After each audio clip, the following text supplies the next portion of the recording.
Hello students, good morning. आज की class में हम पढ़ेंगे कक्षा 6 का चैप्टर नंबर 6 बकरी दो गांव खा गई। ये जो कहानी है ये एक हास्य कथा है। इसके जो लेखक हैं वो हैं हरिकृष्ण देवसरे। इन्होंने इस पाठ में किसान के भोलेपन और बादशाह की उदारता तथा समझदारी के माध्यम से ये बताया है कि अगर शासक उदार और लोभ विहीन हो, प्रजा के प्रति उसके दिल में प्यार हो, तो राज्य की धरती रस बरसाती है। जिस राज्य का शासक लोभी, लालची और निरंकुश होता है, वहाँ की प्रजा कभी खुशहाल नहीं रह सकती। पाठ में इसी नैतिकता को बच्चों को सिखाया गया है। तो चलो स्टार्ट करते हैं इस पाठ को। बकरी दो गांव खा गई को। हाय बकरी दो गांव खा गई, ये कहता हुआ एक आदमी आगरा की सड़कों पर रोता चिल्लाता घूम रहा था। लोग हैरानी में थे कि भला बकरी गांव कैसे खा सकती है। आखिर ये खबर बादशाह अकबर तक पहुंचती है। बादशाह अकबर उसे दरबार में बुलाते हैं और उस आदमी को देखते ही पहचान लेते हैं। बादशाह को याद आता है कि वह कुछ समय पहले आगरा के पास किसी गांव में गए थे। वे बहुत थक गए थे और यह आदमी उन्हें वहां गन्ने के एक खेत में मिला था। उन्होंने उससे कहा था, भाई थोड़ा गन्ने का रस पिला सकते हो? तो उस किसान ने बोला, हाँ हाँ आप बैठिए, मैं अभी लाया। अकबर पेड़ की छाया में बैठ जाते हैं। वे किसान खेत में जाता है और एक गन्ना तोड़कर एक बड़े लोटे में रस निकाल कर ले आता है। अकबर ने गन्ने का रस पिया तो वे बहुत खुश हुए और बोलते हैं, अरे वाह, ऐसा रस तो मैंने पहले कभी नहीं पिया। किसान कहता है, जी हाँ, ये सिर्फ एक ही गन्ने का रस है। अकबर, क्या एक गन्ने में इतना सारा रस? वो हैरानी से पूछते हैं अकबर। किसान बोलता है, मैं बिल्कुल सच कह रहा हूँ हुजूर। अकबर कहता है, कमाल की बात है। और फिर जो किसान है वो कहता है, ये हमारे बादशाह की नीयत का कमाल है जनाब। अगर उनकी नीयत ठीक ना हो तो गन्नों में से रस ही ना निकले। अकबर बोलते हैं, अच्छा किसान बताओ तुम कितना लगान देते हो? किसान बोलता है, जी लगान तो सिर्फ 25 पैसे ही देने पड़ते हैं। अकबर सोचता है, सिर्फ 25 पैसे? बादशाह ने हैरान होकर पूछा और फिर सोचने लगे कि ऐसे रस वाले गन्ने के खेत पर तो काफी रुपए लगाना चाहिए। वो कहते हैं, ठीक है, आगरा पहुंचते ही मैं इसका लगान बढ़ा दूंगा।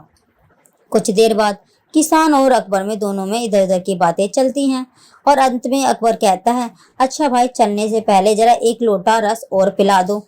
किसान जो है वो लोटा लेकर खेत की तरफ चला जाता है। उसने एक गन्ना तोड़ा लेकिन इस बार लोटा ना भरा। फिर उसने एक के बाद दो, दो के बाद तीन, चार, इस तरीके से गन्ने तोड़ता गया लेकिन फिर भी लोटा ना भरा। अकबर उसका इंतजार कर रहे थे, सोच रहे थे इस बार तो इसने कुछ ज्यादा ही देर लगा दी। तभी किसान मुंह लटका कर आता है और लोटा बादशाह की तरफ बढ़ा देता है। लोटे में थोड़ा सा ही रस था। जो बादशाह थे बोले, अरे क्या बात है, इतना कम रस लेकर क्यों आए हो? किसान बोला, कुछ नहीं हुजूर, लगता है बादशाह की नीयत बिगड़ गई है, उसी का असर है। अकबर को लगा जैसे किसी ने उन्हें आसमान से जमीन पर पटक दिया हो। आदमी की नीयत में फर्क आने से क्या पेड़ पौधों पर भी असर पड़ता है?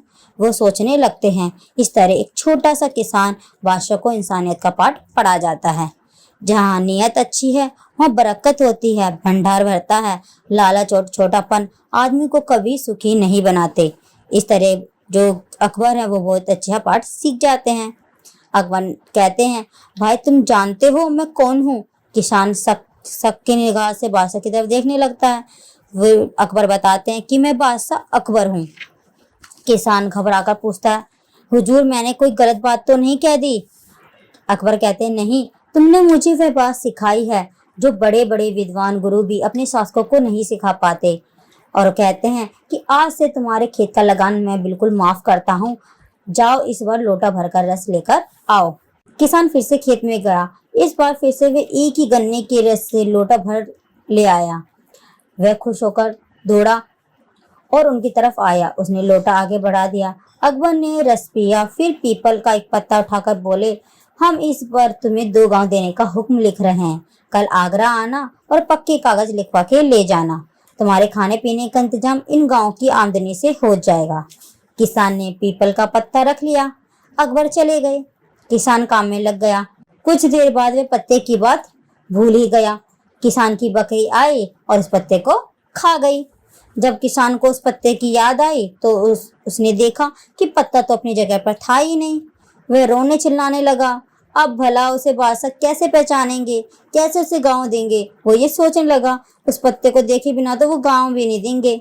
वह यही कहता हुआ जोर जोर से चिल्लाता हुआ कि हाय बकरी 2 गांव खा गई, आगरा पहुंचता है। बकरी द्वारा 2 गांव खाने का किस्सा सुनकर अकबर बादशाह किसान के भोलेपन पर बहुत हंसते हैं।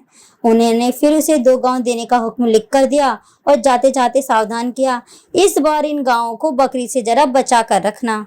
ये सुनकर सारा दरबार हंसी के ठहाकों से गूंज उठा। तो ये जो हमारा पाठ था पूरा कि बकरी 2 गांव खा गई, वो यहीं खत्म होता है। आशा है आपको ये पूरा पाठ अच्छे समझ आया होगा। अगर आपको ये पूरा पाठ अच्छे समझ आया हो तो प्लीज मेरी वीडियो को लाइक करें, शेयर करें और मेरे चैनल को सब्सक्राइब करना ना भूलें। तो अब हम मिलेंगे नेक्स्ट वीडियो में नेक्स्ट चैप्टर के साथ। Thanks for watching.